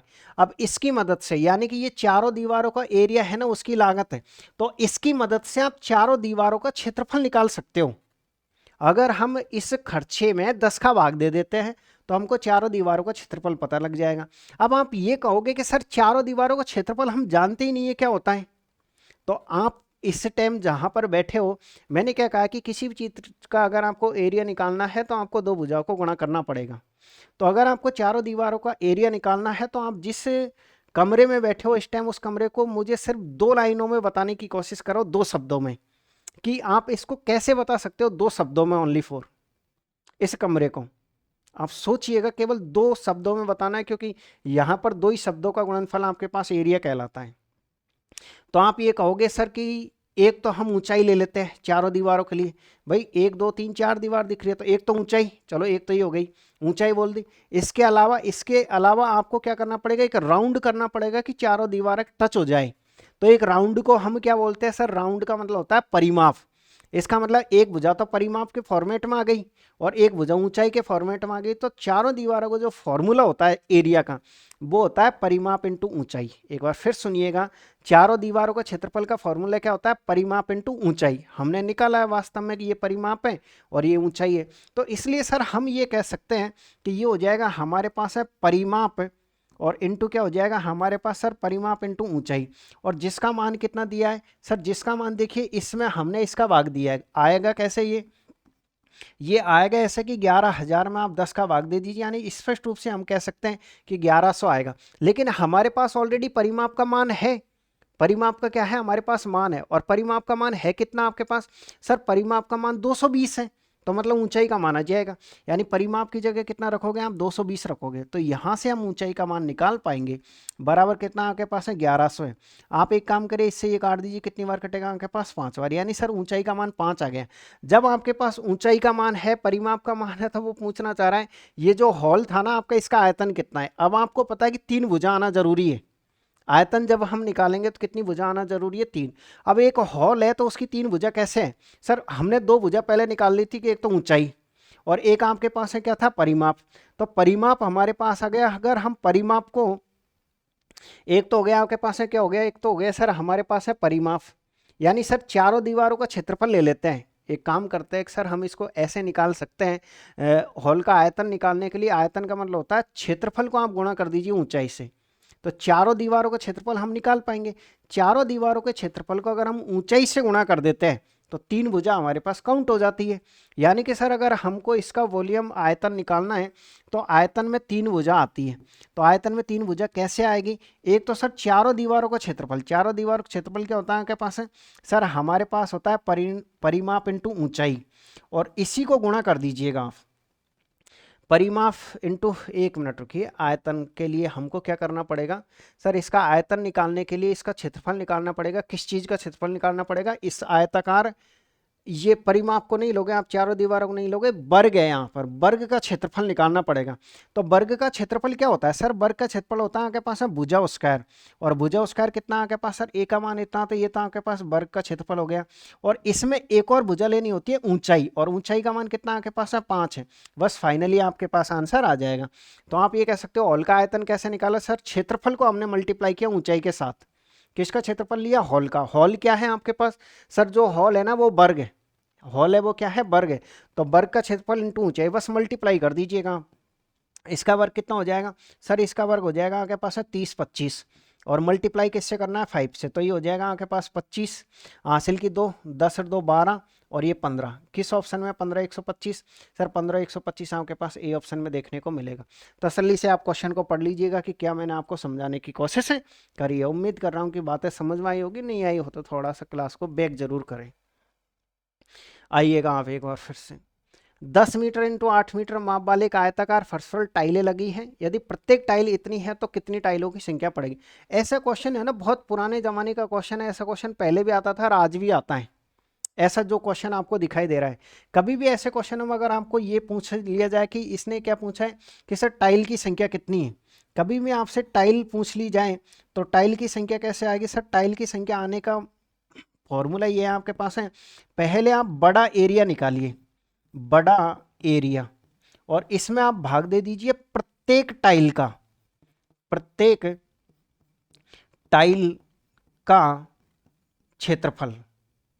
एक काम, हाँ, प्रत्येक टाइल के क्षेत्रफल का क्या दे दीजिए भाग, या बड़ा एरिया या कुल एरिया, जितना भी कुल एरिया है ना उससे पहले आप टोटल एरिया निकालिए कि जगह कितनी है आपके पास। तो आप ये कह सकते हो बड़ा एरिया की जगह आप कुल एरिया लिख दो आप यहाँ। यानी कि सर हमको क्या करना है सर, पहले हमको टोटल एरिया निकालना है, कुल एरिया जो भी आता है, यानी कुल क्षेत्रफल, और कुल क्षेत्रफल में भाग किसका देना है सर, कुल क्षेत्रफल में आपको भाग देना है प्रत्येक टाइल का क्षेत्रफल का, प्रत्येक टाइल का क्षेत्रफल का भाग देना, आपको टाइलों की संख्या पता चल जाएगी। तो कुल क्षेत्रफल कैसे आएगा यहाँ पर सर, कुल क्षेत्रफल की बात करें तो आयताकार फर्श है, आयत का क्या होता है आपके पास है, लंबाई इंटू चौड़ाई होता है। ये तो हमारे पास है कुल क्षेत्रफल है, एक टाइल का क्षेत्रफल ऑलरेडी निकाल के दिया है, प्रत्येक टाइल 0.25 वर्ग मीटर को कवर करती है, यानी आपको कोई समस्या ही नहीं आएगी। ऑलरेडी इसने निकाल के दिया 0.25, सरल कर दीजिए, पॉइंट हटाओ, कितनी जीरो बढ़ाओगे, 2 जीरो, 25 से कितनी बार कटेगा, 4 बार। तो इस तरीके से आप ये कह सकते हो 320 टाइलों की आवश्यकता पड़ेगी, जो कि किस ऑप्शन में आपके पास, इस ऑप्शन में। मैं आपको ये समझाने की कोशिश कर रहा था कि कभी भी अगर आपसे टोटल टाइलों की संख्या पूछता है क्वेश्चन, तो आपको क्वेश्चन को कैसे बनाना है। क्वेश्चन को ऐसे बनाना है कि पहले आप टोटल एरिया निकालिए, उसमें एक टाइल के एरिया का फॉर्मूला भाग दे दीजिए। ये तो क्वेश्चन थोड़ा इजी था कि एक टाइल का क्षेत्रफल भी आपको ऑलरेडी दिया हुआ है। काफ़ी बार एक टाइल की आपको माप दी हुई रहती है कि इतने लंबाई की और इतनी चौड़ाई की आपके पास है, क्या है, टाइल है। ध्यान रखें आप ऐसे क्वेश्चनों का भी। चलिएगा, तो फिर आप आ जाइएगा, एक और क्वेश्चन ये रहा आपके पास है, न्यूनतम मान पूछा है, बहुत इजी सा क्वेश्चन है। ऐसा क्वेश्चन भी पहले काफ़ी आता था और आजकल भी ऐसे क्वेश्चन खूब आता है कोऑर्डिनेट ज्योमेट्री के अंदर। आप इसके लिए एक छोटा सा फॉर्मूला समझ लीजिए, समझना चाहे तो। क्या सर, ऐसी कोई इक्वेशन बनती है जैसे A X square plus B X plus C, ये है आपके पास है, बराबर क्या है आपके पास है, 0 है। अगर सर इसमें ये जो है ना आपके पास ए, इसका मान अगर आपके पास पॉजिटिव है, तो इसका मान क्या है आपके पास, पॉजिटिव, और x का आपसे पूछा जाए मिनिमम मान, तो हम कैसे निकालते हैं। यानी सर हमसे क्वेश्चन ये पूछता है कि ऐसी कोई इक्वेशन है, A X square plus B X plus C बराबर 0 है, और आपसे ये कहा जाए कि ए का मान 0 से बड़ा, तो आप ये बताइए कि ये जो समीकरण है ना, इसका मान x के किस मान पर न्यूनतम होगा। यानी कि ये पूछेगा आपसे कि x के किस मान पर न्यूनतम होगा। तो काफ़ी बार ये पूछ ले जाता सीधे इसका न्यूनतम मान बताओ, कुछ क्वेश्चनों में ये पूछ ले जाता कि x का मान बताओ और न्यूनतम भी बताओ साथ में। तो आप यहाँ क्या सीखोगे, इसमें कहा ना x का मान भी ज्ञात करो, तो x का न्यूनतम मान आपको पता होना चाहिए। तो सर x का मिनिमम जो वैल्यू आएगी वो कैसे आएगी सर, वो आएगी माइनस के b/2a से। बस ये फॉर्मूला आप रट्टा मार लीजिएगा, इसमें बाकी कुछ नहीं करना है। सिर्फ x का मान निकाल लिए, x का मान जैसे ही आ जाएगा इसमें x का मान रख दो, आपको इस समीकरण का भी न्यूनतम मान पता लग जाएगा। तो हम कैसे निकालते हैं ऐसी समीकरणों का न्यूनतम मान, सर माइनस का b/2a। अब आप ये कहोगे ये ए बी है क्या चीज़, ए का मतलब है आपके पास है ये पहली संख्या, बी का मतलब है दूसरी संख्या, सी का मतलब है तीसरी संख्या। यानी कि ए का मतलब क्या होता है, एक्स स्क्वायर का गुणांक, बी का मतलब क्या होता है, एक्स का गुणांक, और सी का मतलब क्या होता है, अक्षर पद। ये ए बी सी है, देखो ये रहा ना आपके पास, ए यहाँ पे लिखा, बी यहाँ पे लिखा, सी यहाँ पे लिखा। ये तो मैंने प्लस में लिखी इक्वेशन, वो माइनस में हो सकती है, उससे कोई इफेक्ट क्वेश्चन पे नहीं पड़ेगा। तो हम क्या करेंगे सर, इसमें सबसे पहले किसका मान निकालेंगे, सर हम सबसे पहले एक्स का मान निकालेंगे। तो एक्स का मान निकालते कहते हैं सर, माइनस का तो निशान है उसमें पहले से, बी, बी का मान कितना सर, बी का मान -5 है, तो हम यहाँ पर लिखेंगे -5। और बट्टे में क्या लिखोगे सर, बट्टे में लिखेंगे 2। और ए का मान कितना आपके पास, ए का मान हमारे पास है 2 है, तो ये माइनस माइनस प्लस हो जाएगा। तो हम ये कह सकते हैं सर 5/4, और 5/4 का मतलब कितना होता है आपके पास है 1.25। किस ऑप्शन में आपके पास सर, इसका मतलब ये है कि ये दोनों तो आपके आंसर हो ही नहीं सकते हैं, इन दोनों में से कोई एक आंसर होगा। इन दोनों में से क्या होगा आपके पास है, कोई एक आंसर हमारे पास है होगा, क्योंकि वैसे आंसर निकल जाता लेकिन अब नहीं निकला तो नहीं निकला। तो हम क्या करेंगे सर, अब इस x के मान को इस इक्वेशन में रखेंगे, फिर हमारा मान आएगा। x का मान कितना आपके पास सर, हमारे पास 5/4 है, तो आप इसका न्यूनतम मान निकाल पाओगे समीकरण का। देखिए 2 की जगह 2 लिखेंगे हम, 2 की जगह क्या लिखेंगे, 2। एक बार मार्कर को थोड़ा ठीक कर लीजिएगा। देखिए सर क्वेश्चन में हमारे पास 2 है, 2 की जगह 2 लिखेंगे, गुणा का निशान। आप ये बताइए x का मान कितना आपके पास 5/4 है, क्या सीधा वर्ग लिख दें हम, 5/4 का वर्ग कितना हो जाएगा सर, 5/4 का वर्ग हो जाएगा आपके पास है 25/16। 25 बटे कितना हो जाएगा 16, आगे माइनस का निशान आएगा, 5 की जगह 5, x का मान कितना आपके पास है 5/4, और माइनस का कितना आपके पास सर, माइनस का थर्ड है। आप इसमें काटापीटी कर लीजिए, ये कितनी बार कटेगा आपके पास, 8 बार कटेगा। तो इस तरीके से हम चाहे तो ये भी कह सकते हैं सर, टोटल का एलसीएम लेकर के कर लेते हैं। इस टोटल का एलसीएम कितना आ जाएगा आपके पास, 8 आ जाएगा। 8 का भाग कोई दिक्कत नहीं, एक बार जाएगा, ये 25 हो जाएगा, और माइनस का निशान, 4 का भाग कितनी बार, 2 बार, 25 का डबल कितना हो जाएगा आपके पास 50, माइनस का निशान, ये कितना हो जाएगा आपके पास सर, ये हमारे पास 24 हो जाएगा। जब हम इसे सरल करेंगे तो देखिए इसमें से आप इसको घटा दीजिए, एक बचेगा प्लस का, तो सर हम ये कह सकते हैं -49/8, -49/8 किस ऑप्शन में सर, -49/8 आपके पास है इस ऑप्शन में, क्योंकि यही माइनस का, ये तो दूसरा प्लस का ही था। आप भाग देना चाहे दे लीजिए, 8 का भाग बिल्कुल 6 बार जाएगा, 6.125 आ जाएगा। तो इस तरीके से हम ये कह सकते हैं, अगर ऐसा कोई क्वेश्चन आपके एग्जाम में आता है तो आपको करना क्या है, पहले एक्स का मान निकालिए आप न्यूनतम। न्यूनतम मान एक्स का किससे आता है, -b/2a से आता है। उसके बाद जैसे ही हम इस मान को इसकी इक्वेशन में रख देंगे तो हमारे पास में इसका कंप्लीटली न्यूनतम वाला मान आ जाएगा। चलिएगा एक बार फिर से लीजिएगा क्वेश्चन नंबर 15। एक ट्रेन की चाल इतनी है, 12 सेकंड में ट्रेन द्वारा तय की गई दूरी बताइए। दूरी आप बताओगे, लेकिन दूरी बताने से पहले आपको ये बात ध्यान में रखनी होगी कि दूरी बराबर चाल इंटू समय होता है, लेकिन उससे पहले हमको इसमें यूनिट समान करना जरूरी है। ये जो क्वेश्चन आपको दिया हुआ है, यानी हम ये कह सकते हैं सर डिस्टेंस या दूरी, दूरी बराबर क्या होता है चाल इंटू समय, लेकिन चाल किस में है सर, आधा क्वेश्चन किलोमीटर प्रति घंटे में, आधा क्वेश्चन सेकंड में है और आंसर हमसे मीटर में चाहता है। तो हमारा फर्ज ये है कि हम इसमें यूनिट समान करें। आप चाहे तो फॉर्मूले के साथ साथ भी यूनिट समान कर सकते हो। जैसे दूरी बराबर क्या होता है सर, दूरी बराबर होता है आपके पास है चाल इंटू समय, लेकिन ये चाल और सर ये हमारे पास है यूनिट समान और ये हमारे पास है समय। देखो क्वेश्चन जम गया। चाल बराबर क्या होता है, दूरी यूनिट समान इंटू समय। बस सरल कर दीजिए, 18 से कितनी बार कट जाएगा आपके पास है सर, 18 से यहाँ के पास है 8 बार कट जाएगा, तो ये कितना हो जाएगा 40, तो 480। किस ऑप्शन में आपके पास है 480 सर, हमारे पास ए ऑप्शन है। ऐसे आपको क्वेश्चन को बनाना है। दूरी बराबर चाल इंटू समय, ये यूनिट हमने समान करी। अगर आप इसी तरीके से कंप्लीट कोर्स मेरे द्वारा करना चाहते हो, बिल्कुल जीरो लेवल से, वो भी सभी नए पैटर्न के क्वेश्चनों के साथ में, तो आपको करना यह है कि आप प्ले स्टोर पर जाके उपकार क्लासेज जयपुर के नाम से एप्लीकेशन डाउनलोड करें। वहाँ आप जैसे ही एप्लीकेशन डाउनलोड करोगे तो पेड कोर्सेज में एक ऊपर ही ऊपर एक बैच मिलेगा आपको, रेलवे चैंपियंस 3.0 के नाम से, उससे आप जाकर के परचेज कर लीजिएगा। जैसे ही आप रेलवे चैंपियंस 3.0 बैच को आप परचेज करते हो, उसमें आपको काफ़ी सारे फीचर्स दिखेंगे। उसी में आपको प्रैक्टिस सेट मिलेगी, उसी के अंदर आपको स्टार क्रैश कोर्स वाला फ्री मिलेगा। और पूरा अभी कंप्लीट कोर्स उसमें हुआ नहीं है, ऐसा नहीं है कि 2 साल पुरानी या 6 महीने पुरानी क्लास है, उसमें हम रोजाना की 2 से 3 क्लास अपलोड करते हैं और रिकॉर्ड करके। अब आप ये कहोगे सर कि दूसरा टीचर तो कोई लाइव पढ़ा रहा है ना, हम तो लाइव पढ़ेंगे, आपकी रिकॉर्डिंग क्यों पढ़ेंगे। तो हमेशा ये आप अच्छी तरीके से जानते हो कि एक टीचर अगर लाइव पढ़ा रहा है तो आपको उससे क्या फर्क पड़ रहा है, क्या वो आपके क्वेश्चनों का जवाब दे रहा है, नहीं दे रहा होगा। बल्कि अगर 100 दिन में से आपका एक दिन कमेंट्स पढ़ लेता है तो उसको लाइव पढ़ना नहीं कहलाता है। यानी कि अगर आप मेरे से लाइव पढ़ोगे तो लाइव के टाइम मैं ये सोचता हूँ, या कोई भी टीचर ये सोचता है कि मैंने तो लाइव पढ़ाया, आपके चैप्टर समझ में आया है या नहीं आया, मेरी क्या गलती है। जबकि अगर मैं आपको रिकॉर्डेड कोर्स देता हूँ या कोई भी टीचर रिकॉर्डेड कोर्स देता है तो उसके पीछे उस टीचर की ये सोच होती है कि यार ये हमने रिकॉर्ड करके डाला है, तो हम जब क्लास को रिकॉर्ड करते हैं तो पूरा 100% देने की कोशिश करते हैं ताकि आपको किसी तरह कोई समस्या नहीं रहे। तो लाइव कोर्स में एक तो आपका टाइम ज़्यादा खराब होता है और रिकॉर्डेड कोर्स में आपका टाइम बचता है। सबसे बड़ी बात तो ये, यानी कि लाइव कोर्स जहाँ 250 घंटे का होता है, वहाँ रिकॉर्डेड कोर्स आपको 150 घंटे में मिल जाता है, 100 घंटे वहाँ बच गए। दूसरी बात ये कि रिकॉर्डेड जो क्लासेज रहती है उसमें बिल्कुल टीचर शांति से के कॉन्सेप्ट समझाता है बगैर बकवास किए हुए। अब लाइव में तो कोई क्या मैसेज करेगा, कोई क्या मैसेज करेगा, और उनका जवाब वो टीचर दे भी नहीं पाता है। तो इसलिए मैं आपसे रिक्वेस्ट करूंगा कि आप चाहे तो BOD रेलवे चैंपियंस 3.0 में इन्वॉल्व करके आप मेरे साथ जुड़ सकते हो। चलिएगा आप आइए क्वेश्चन नंबर 16 पे। क्या है आपके पास, एक दुकानदार एक वस्तु के अंकित मूल्य पर 18% की छूट देकर 2870 में बेचता है। वस्तु का अंकित मूल्य कितना है। आपको मैंने कहा कि एक फॉर्मूला आप यूज करें ज़्यादातर, राशि बटे यूनिट, जिसका मान निकालते हैं हम उससे मल्टीप्लाई करते हैं। तो यहाँ मुझे आप ये बताइए, अगर 18% का डिस्काउंट है तो वस्तु कितने में बेची गई।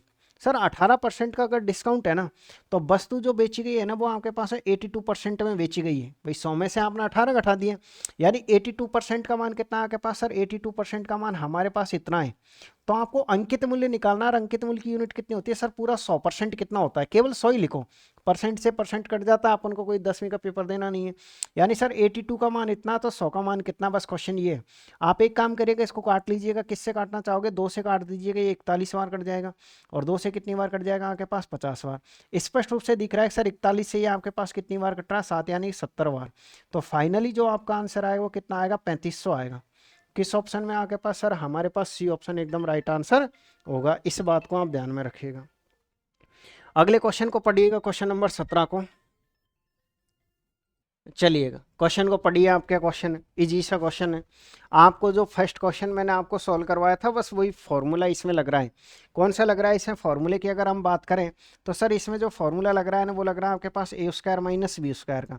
कैसे लगता है ये फॉर्मूला? एक बार हम संख्या को प्लस में लिखते हैं और एक बार संख्या को हम किस में लिखते हैं? माइनस में लिखते हैं, और यही लग रहा है आपके पास। देखिए ए का मतलब क्या है सर? ये पूरी संख्या ए का काम करेगी और ये जो पूरी संख्या ये बी का काम करेगी। तो हम क्या करेंगे, पहले कोष्टक में ए लिखेंगे, ए का मतलब पूरी संख्या लिखेंगे। ये हमारे पास एक्स माइनस वाई और माइनस जेड। अब प्लस का निशान है, ये प्लस का निशान, इस बी का मान रखेंगे। बी का मान क्या है आपके पास? एक्स, ये प्लस का वाई और प्लस का क्या है आपके पास? है जेड है। यानी इस कोष्टक का मान ये रहा। अब इस कोष्टक का मान रखिए, इस कोष्टक में ए का मान रखिए। सबसे पहले ए का मान कितना? एक्स, और ये माइनस का बाई और माइनस का जेड। अब ये माइनस का निशान है तो ध्यान में रखिएगा कि ये माइनस का निशान होने के कारण ये माइनस तीनों माइनस के हो जाएंगे। तो आप ये कह सकते हो माइनस का एक्स हो जाएगा, माइनस का बाई हो जाएगा और माइनस का क्या हो जाएगा? जेड। क्योंकि आपको पता है ना बाहर माइनस का निशान है तो इन सबके निशान तो बदलेगा ही। ये काटा पीटी करिएगा आप। सर हम ये कह सकते हैं इसमें देखिए 22 से 22 कट जाएगा आपके पास, जेड से जेड कट जाएगा, एक्स और एक्स 2x, यानी पहला जो कोष्टक है उसमें क्या बचेगा हमारे पास? है 2x बचेगा। इसी तरीके से आप अगले कोष्टक पर आ जाइए, जो कट रहा काट दीजिएगा। एक्स हमारा एक्स को काट देगा, बाकी कुछ नहीं कट रहा, देख लीजिए आप। तो हम ये कह सकते हैं बाई कितनी बार जुड़ेगा? 2 बार। जेड कितनी बार जुड़ेगा? 2 बार। यानी हम ये कह सकते हैं सर माइनस का तो हमारे पास है 2 बाई है और माइनस का हमारे पास है 2 जेड है। अब आप एक काम करिए, इस फॉर्मेट में तो कोई आंसर है नहीं है तो हम क्या करेंगे, इस 2 को ले लेंगे बाहर और माइनस के 2 को बाहर लेंगे तो यहाँ हो जाएगा ये आपके पास है माइनस का 2 इसके साथ गुणा होगा तो माइनस का कितना हो जाएगा? 4x। और कोष्टक में क्या बच जाएगा आपके पास? सर बाई प्लस जेड बच जाएगा। इसी स्टेप से ये स्टेप कैसे आई आपके पास? सर हमने क्या किया, ये माइनस बाहर ले लिया तो यहाँ तो हो गया आपके पास बाई प्लस जेड, तो बाई प्लस जेड ये रहा। ये 2 और ये 2 कॉमन ले लिया तो जैसे ही कॉमन आया तो इस संख्या के साथ गुणा हो गया तो 4x हो गया, जो कि हमको किस ऑप्शन में दिखेगा? जो कि सर हमको डी ऑप्शन में देखने को मिलेगा। ऐसे क्वेश्चन को आपको बनाना है बिल्कुल प्यार से, आराम आराम से। एक बार फिर से मैं समझाने की कोशिश करूँगा। यहाँ तक तो कोई समस्या आपको नहीं आई होगी, क्योंकि हमने क्या किया है सर, देखिए यहाँ पर क्या है हमारे पास a प्लस बी लगाया है और इसमें क्या लगाया सर हमने? एक बार प्लस और एक बार माइनस लगाया है। इसको सरल करने पर ये आया, इसको सरल करने पर ये आया। इस स्टेप से ये स्टेप कैसे आई? 2x आई है। सर हमने इस पूरे में से 2 कॉमन लिया है तो जैसे ही माइनस का 2 कॉमन लिया तो अंदर क्या हो गया आपके पास? इतना हो गया। और ये 2 है, पहले से ही आपके पास है 2x था तो फिर इस तरीके से माइनस के 4x वो बना है। ठीक है भाई, चलिएगा अगले क्वेश्चन पर फिर आइएगा आप। ये रहा आपके पास अगला क्वेश्चन। क्या क्वेश्चन है?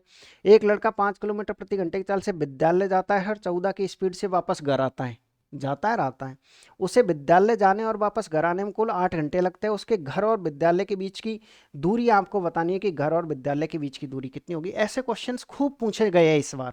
यानी कि आप ये कह सकते हो क्वेश्चन क्या है सर, एक स्टूडेंट है, ये स्टूडेंट क्या करता है, सबसे पहले उसका जो घर है उस घर से और कहाँ पर जाता है सर? स्कूल जाता है।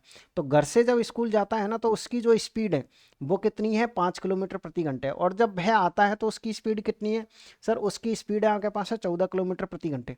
और टोटल समय कितना है आपके पास सर? टोटल समय 8 घंटे। आपसे ये पूछा है कि आप ये बताइए घर से स्कूल की दूरी कितनी है, यहाँ से यहाँ की दूरी कितनी है। कभी भी अगर आपसे ये दूरी पूछ ली जाए तो दूरी के लिए कौन सा फॉर्मूला लगाओगे सर? हम लगाते हैं पहले चालों का गुणनफल, चालों का गुणनफल, नीचे हम लिखते हैं सर चालों का योग, और सर इसको गुणा करते हैं हम कुल समय से। इसको गुणा किससे करते हैं सर? इसको हम गुणा करते हैं कुल समय से। इस बात को ध्यान रखिए। एक्स का मतलब क्या है? एक साइड की चाल कितनी है? 5। बाई का मतलब क्या है? दूसरे साइड की चाल। और दोनों को जोड़ दीजिए 19 इंटू कुल समय कितना आपके पास सर? हमारे पास 8 घंटे। बस कुछ नहीं करना, आप मल्टीप्लाई करके 19 का भाग दे दीजिए, 70 हो जाएगा। 70 इंटू 8, 70 इंटू 8 तो ये हो जाएगा आपके पास इतना, और भाग किसका देना? 19 का। 19 का भाग कितनी बार जाएगा? 19 से कम 19, 19 दूनी का 38 सर 2 बार जाएगा। फिर कितना बच रहा? 18 बच रहा है। सिंपल सी बात है। 18 मतलब कितना हो रहा है आपके पास सर? 9 बार जाएगा, यानी 29.5 आएगा, जो किस ऑप्शन में? जो कि सी ऑप्शन में। एक बार फिर सुनिएगा, ऐसा क्वेश्चन जो पूछा जाता है वो 2 फॉर्मेट में पूछा जाता है। एक क्वेश्चन ऐसा रहता है जिसमें यहाँ पर कुल समय दिया हुआ रहता है। अगर मान लो ये क्वेश्चन केवल ये पूछता है उसके घर और स्कूल के बीच की दूरी कितनी है, केवल आपसे बीच की दूरी पूछता है, तो आपको क्या बताना? चालों का गुणनफल, चालों का योग इंटू कुल समय। और अगर ये पूछता है कि उसके जाने और आने की टोटल दूरी कितनी है, तो फिर लास्ट में जाके 2 से गुणा करना पड़ेगा। ये बात ध्यान में रखना अच्छी तरीके से।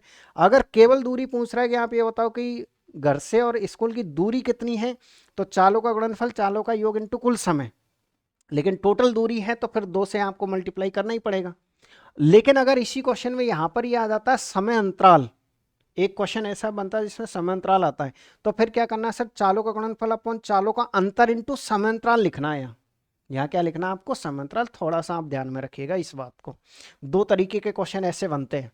क्वेश्चन नंबर 19 को पढ़ लीजिए, क्या क्वेश्चन है आपके पास, आराम से, अच्छा क्वेश्चन है ये। ऐसे क्वेश्चन खूब पूछे गए थे 2024 में, जितनी भी शिफ्टें थी उनमें।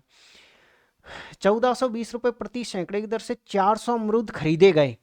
यानी हम ये कह सकते हैं 400 रुपये प्रति सैकड़ा। सैकड़े का मतलब क्या होता है सर, इकाई दाई सैकड़ा। सैकड़े का मतलब कितना होता है आपके पास, 100 होता है। तो हम ये कह सकते हैं सर, ये जो 100 अमरूद है ना, 100 अमरूदों की कीमत कितनी है आपके पास सर, 100 अमरूदों की कीमत आपके पास इतनी है। और आपको कितने अमरूद खरीदने हैं, आपको इतने अमरूद खरीदने हैं 400। और जब आप इनको बेचोगे ना, तो आप बेचोगे तो 820 रुपये का आपको लाभ भी होगा। तो इसमें प्लस भी कर दीजिए, 2 जीरो आपकी 2 जीरो खा जाएगी, ये 0 हो जाएगा, ये 8 हो जाएगा, और ये कितना हो जाएगा आपके पास सर ये 56 हो जाएगा। इसमें आप जोड़ दीजिएगा 820, 820 आप जैसे जोड़ोगे तो ये 100, 6500 हो गया टोटल। हो रहा है ना 6500 आपके पास, 56 800 बिल्कुल। ये सर हमारे पास 6500 हो गया। अब ये 6500 क्या चीज़ है, क्या कोई मुझे बताएगा कि ये 6500 क्या चीज़। सर ये जो 6500 है ना, ये 400 अमरूदों का विक्रय मूल्य है। ये हमने क्या निकाला सर, ये 400 अमरूदों का क्रय मूल्य था। लेकिन जब आपने उसे बेचा तो 820 रुपये का आपको लाभ हो गया। तो ये जो आपको 6500 दिखाई दे रहा है, ये 400 अमरूदों का विक्रय मूल्य। क्या ये यही पूछना चाह रहा है या क्वेश्चन और कुछ पूछना चाह रहा है? नहीं सर, वो ये पूछना चाह रहा है प्रति दर्जन अमरूदों का विक्रय मूल्य कितना होगा। तो कैसे बनाओगे सर, 400 अमरूदों का जो विक्रय मूल्य दे रखा है, वो कितना दे रखा है आपको, वो दे रखा है सर हमको 6500। आपको कितना चाहिए, एक दर्जन का 12 का चाहिए, बस आंसर आ जाएगा, 2 जीरो से 2 जीरो खत्म। इससे कितनी बार कट जाएगा, 3 बार। ये हो जाएगा आपके पास 19 और ये 5, 195। किस ऑप्शन में आपके पास सर, हमको डी ऑप्शन में देखने को मिलेगा। तो ऐसे क्वेश्चन को बनाना है, पहले आप कॉस्ट प्राइस निकालिएगा यहाँ तक, फिर आपने बेचा तो विक्रय मूल्य 400 का, ये 400 का विक्रय मूल्य आपको 12 का निकालना। आ जाइएगा आज के लास्ट क्वेश्चन पर। ये रहा क्वेश्चन नंबर 20। आराम से तसल्ली से पढ़िए, ये भी क्वेश्चन आपके लिए इंपॉर्टेंट है। ऐसे क्वेश्चन भी काफ़ी पूछे गए थे एग्जाम में, इस बात को ध्यान में रखिएगा। बहुत इजी क्वेश्चन है, मैं जैसे बना रहा हूँ आप उसी तरीके से बनाएं। किसी वस्तु को इसके विक्रय मूल्य के 5/14 पर बेचने पर 20% की हानि होती है। क्वेश्चन ये कहना चाह रहा है आपसे, ऐसे जमाओ सर, जब हम इसे 5/14 पर बेचते हैं, जब हम इसे 5/14 पर बेचते हैं तो 20% की हानि होती है, मतलब 80% के बराबर है। यानी सर 5/14 80% के बराबर है। अब आपको जिसका भी मान निकालना उसका मान निकाल लीजिएगा। आपको चाहिए 80% का मान कितना होगा, यदि वह उसे विक्रय मूल्य के 80% पर बेचता है तो लाभ कितना होगा। पहली बात तो आप ये बताइए 80% की फ्रैक्शन कितनी होती है। सर हमारे पास है 4/5 होती है। तो हम ये कह सकते हैं कि सर 5/14 अगर 80% के बराबर है तो 4/5 किसके बराबर होगा। अगर मान लीजिए क्वेश्चन वाचक चिन्ह का मान 100 से ऊपर आया तो लाभ, और 100 से नीचे आया तो हानि। सोल्व करते हैं सर, यहाँ से अगर हम क्वेश्चन वाचक चिन्ह का मान निकालते हैं तो इसको इससे मल्टीप्लाई, इसको इससे, यानी कि 4/5 इंटू कितना हो जाएगा आपके पास 80। और ये यहाँ पे देखिए इससे गुणा होगा तो 5/14 होगा ना, लेकिन ये इधर जाते ही किसका हो जाएगा आपके पास है सर, ये 14/5 हो जाएगा। आप काट दीजिए, कितनी बार कटेगा आपके पास, 16 बार। तो मल्टीप्लाई करिए, आप किससे किसके साथ करोगे, 64 इंटू 14 कर दीजिए। सर 64 इंटू 14 करेंगे तो 14 चौको 56 को 6 हासिल की 5 लग जाएगी। और कितना आपके पास है, 64 इंटू कितना करना था, ये 84, और 6 कितना हो जाएगा 81। और भाग किसका देना है आपको सर, भाग हमको 5 का देना है। 5 का भाग देना, मैंने कहा ईजी, ऊपर की संख्या को डबल कर दो आप। तो डबल करोगे तो ये आपके पास इतना हो जाएगा, ये कितना हो जाएगा आपके पास है 3, और ये कितना हो जाएगा आपके पास, 1 मिनट, 5 ही बच रहा है ना नीचे आपके पास। ये 64 इंटू 4 करोगे तो 5 5 5 5 5, ठीक है सर। 5 का भाग देना एक तरीके से इजी होता है, 5। चलिए इसको डबल करिए, 6 दूनी का 12 हासिल किए कि ये हो जाएगा आपके पास है 3, और ये कितना हो जाएगा आपके पास है 16, और ये कितना हो जाएगा 17, कितना हो जाएगा 17। 1 दशमलव छोड़ के आप ये लगाओगे तो 1 दशमलव छोड़ के, थोड़ा सा कैलकुलेशन को आपको फिर से चेक करना पड़ेगा। 5 ये इतना है तो 20% का 4 कितना हो जाएगा आपके पास, 20 से काट दिया हमने। 4/5 किसके बराबर होगा, ये 4/5 इंटू 80, और 5/14, 14/5, 5 से कितनी बार कटेगा, 16 बार। 16 चौको 64 हो जाएगा, 64 इंटू कितना किया आपने 14, तो 14 चौको 56, हासिल कितनी लग जाएगी 5। ये हो जाएगा आपके पास है 14 छिक्के 70, 84, 84, और 5 कितना हो जाएगा आपके पास है सर 84 और 5, 5 ही है ना असल की आपके पास। सर 84 और 5 हो जाएगा आपके पास। देखो ये गलत किया हमने, ये 89 होगा। ये कितना होगा आपके पास है सर, ये होगा हमारे पास है 89। ये कितना होगा हमारे पास, इतना होगा। अब करिए आप इसका डबल। जैसे ही हम डबल करेंगे सर 6 दूनी का 12 हो जाएगा, हासिल के लीजिए 8 एक 19 हो जाएगा, 16 और 1 17 और 1 दशमलव आप यहाँ लगाओगे। तो आप मुझे ये बताइएगा कि ये 100 से कितना ज़्यादा है। तो आप ये कहोगे सर, या फिर हम ये कह सकते हैं कि ये 100 से कितना ज़्यादा है। सर 100 से हमारे पास इतना ज़्यादा है, 179.2 है ना। तो हम ये कह सकते हैं कि डी ऑप्शन एकदम राइट आंसर होगा। एक बार फिर से सुनिएगा, हमने क्वेश्चन को कैसे जमाया। सर अगर ये इतना है तो ये कितना, बस इतना सा काम करना है। आपका क्वेश्चन यही था। बाकी आप चाहे तो इसको और भी इजीली तरीके से इस क्वेश्चन को यहाँ भी बना सकते हो, इतना कोई करने की आपको आवश्यकता होती नहीं है। ऐसा नहीं है कि ये स्टेप है, इस स्टेप को आप खा सकते हो। कैसे खा सकते हो सर, हमारा क्वेश्चन सिर्फ ये है कि 5/14, 5/14 पर किसी वस्तु को बेचते हैं तो हमको 20% की आनी होती है, यानी सर ये 80% के बराबर है। तो आपको ये बताना है कि 4/5 किसके बराबर होगा, बस क्वेश्चन वाचक चिन्ह का मान निकालना है। जब आप इसको इससे गुणा कर रहे हो तो आप ये बताइए 5 से इससे काट भी सकते हो, कितनी बार कटेगा आपके पास है, 16 बार कटेगा। तो ये कितना हो जाएगा आपके पास सर, 16 चौक 64, और 64 × 14 कर दीजिए। तो क्वेश्चन वाचक चिन्ह का मान कितना हो जाएगा, 896, और इस 5 का लग जाएगा भाग, तो सीधे आ जाएगा 179 पॉइंट कितना आपके पास है, 2 है। 100 से कितना ज़्यादा है आपके पास, इतना ज़्यादा है। इस तरीके से आप बना सकते हो, सिर्फ एक ही लाइन में इससे आप ये काट सकते हो। फिर आपको पता है कि इस संख्या का आपको भाग देना है, तो नीचे वाली संख्या से गुणा होगा और 5 का क्या लगेगा, भाग लगेगा। अगर ये नहीं आ रहा आपको तरीका पसंद, तो आप सिंपल सी बात है, आप इसी तरीके से जाइए। अगर ये इतना तो ये कितना, क्रॉस मल्टीप्लाई कर दो, बस आंसर आ जाएगा। ठीक है भाई। तो ये थी आपके पास आज की क्लास। अगर क्लास आपको अच्छी लगी हो, एक 6 नंबर का क्वेश्चन छूट गया है यार, मैं देख लेता हूँ कि अगर मान लो वो मिल जाता है ना क्वेश्चन, तो मैं करवा ही देता हूँ। मुझे खुद को पता नहीं है कि वो 6 नंबर का क्वेश्चन कैसा है। देखिए क्वेश्चन हम लेने की कोशिश करते हैं। क्वेश्चन नंबर 6, अच्छा ये रहा, देखो क्वेश्चन नंबर 6। वैसे इजी क्वेश्चन था, आप आराम से इस क्वेश्चन को बना पाओगे। ये रहा, ठीक है भाई, आ गया ना क्वेश्चन। जसप्रीत ने वार्षिक रूप से सृजित होने वाली 20% की वार्षिक दर पर इतने रुपए जमा किए, 2 वर्ष के बाद जसप्रीत को कुल कितनी धनराशि मिलेगी। सिंपल सा क्वेश्चन है। आप एक काम करिए, या तो इसमें रेशियो वाला मेथड लगा लीजिए या 100 वाला लगा लीजिए, दोनों ही सिंपल है। हम एक काम करते हैं, रेशियो वाला मेथड लगा लेते हैं। 20% की फ्रैक्शन कितनी होती है सर, 20% की फ्रैक्शन होती है आपके पास 1/5। क्वेश्चन को कैसे जमाओगे सर, जो राशि पहले 5 थी वो 6 हो गई, 2 साल है तो आपको 2 बार रिपीट करना है। आप ये कह सकते हो पहले राशि कितनी थी 25, अब कितने हो गए आपके पास 36। यानी हम ये कह सकते हैं सर 25 यूनिट का इसने मान दिया है। 25 यूनिट का मान कितना दिया, मान को 58,550 दिया। आपको किसका मान निकालना है, आपको 36 का मान निकालना है। आप एक काम करिए, 25 से काट दीजिए इसको, 25 से कम 25, 25 दूनी का 50, 8 बच जाएगा 85, 25 75 हो जाएगा आपके पास है। कितना बच जाएगा आपके पास 10, 25 चौको 100, कितना बच जाएगा आपके पास है सर, 25 चौको 100, 25 दूनी का 50, इतनी बार। अब आप इसको जैसे ही मल्टीप्लाई करोगे सर देखिए लास्ट अंक 2 आएगा, और 2 सिर्फ एक ही ऑप्शन में, तो आप सीधे भी आंसर बता सकते हो कि ये हमारा करेक्ट आंसर होगा। इस तरीके से आप ये कह सकते हो 8431, ये हमारा राइट आंसर है। तो इस तरीके से हम कंप्लीट बना चुके हैं कितने क्वेश्चन, 20 क्वेश्चन। उम्मीद कर रहा हूँ कि आपको ये प्रैक्टिस काफ़ी हेल्पफुल रहेगी। कल आप जब एग्जाम देने जाओगे तब हो सकता है कि एक प्रैक्टिस सेट और अपलोड कर दे, लेकिन मेरा ये मानना है कि आप इनको पढ़ करके आराम से जाइएगा। आप सभी जितने भी स्टूडेंट हैं जिनकी 13 तारीख को एग्ज़ाम है, आप सभी को ऑल द बेस्ट। ठीक है, अच्छी तरीके से पेपर दीजिएगा। पेपर कोई ज़्यादा हार्ड नहीं आ रहा है, बस आपको बारीकी से क्वेश्चन को देखना है। क्वेश्चन को देखते हैं आप डिजिटल लास्ट का डिजिट से आंसर चेक करने की कोशिश करें। डिजिटल सम को तो भूल ही जाइएगा, डिजिटल सम का यूज नाम मात्र के क्वेश्चनों में होता है। अगर आपकी एग्जाम में 20 क्वेश्चन आ रहे हैं तो 20 क्वेश्चनों में से कम 7 क्वेश्चन 6 क्वेश्चन ऐसे होंगे जो लास्ट के अंक से ही आपको आंसर पता लग जाएगा। बाकी पैटर्न क्वेश्चनों का बिल्कुल इजी आ रहा है। ये आपके पास हो सकता है कि लास्ट क्लास रहे प्रैक्टिस की। इसके बाद में आपको जब 13 तारीख को जो ALP का पेपर लगेगा उसमें कैसे क्वेश्चंस आए, उसके बाद मैं लगातार आपको 14 और 15 2 दिन तक अच्छी तरीके से प्रैक्टिस करवाऊंगा, ताकि जिन स्टूडेंटों की 16, 17, 18 को जो एग्जाम हो उनको मदद मिल सके। चलिएगा, आप सभी को ऑल द बेस्ट। क्लास अच्छी लगे तो चैनल को सब्सक्राइब करके लिखे और एक प्यारा सा कमेंट्स आप जरूर करिएगा। ठीक है, आप सभी को ऑल द बेस्ट।